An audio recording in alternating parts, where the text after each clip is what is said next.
Maqaan koo Abarraash Taanaan jedhama. Buraayyuurraan dhufe. Waaqayyo waan inni naa godhu waan nu gaaba'u waa'ee mucaa kanaan nu gaabaa. Maqaan ishee Keetoraanidha. Waldaa kana addana dhufnee jechuudha. Baay'ee dhukkubsatti erga dhalatte. Achi otuma wajjiniidhaan baay'ee rakkadhu. Waggaa 2 guutuutu mana kiimii numa geessinaa achi booddee gaafa addana dhufnu mana kiimii oduun gaggeessu jechuudha. Guyyaa 5f baay'ee dhukkubsattee yennaan as dhufnee as gaafa dhufnee jennu as keessatti duute. Afaan isheetii fi funyaan ishee keessaanii waamacha wayitu keessaa ba'ee achi iddoo aarsaatti achi baasni ka'ee tanan dhufe yeroo sana yeroo dhugaa ba'umsaa jirudha.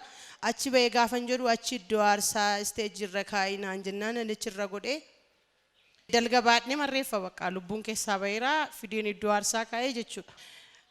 Maqaa ishee gaafannaan maqaan ishee Keetoraaniin jedhanii maqaa ishee gaafa gaafatanii jedhanii Keetoraan siiniin jedha bilisa ba'i jedhanii lubbuun itti deebi'ee baqqaati ala qilleensaa fudhattu malee mucaan kee fayyaadha nagaadhaan fudhadhuu galii bilisa mucaan kee naan jedhan.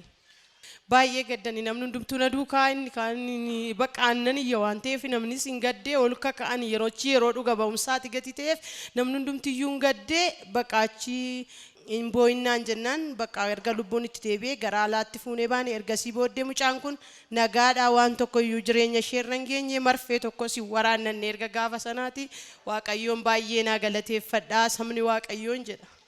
Sabni Waaqayyoo isa du'aa namaa jiraachisu harka keessa walitti dhaa galateeffadhaa.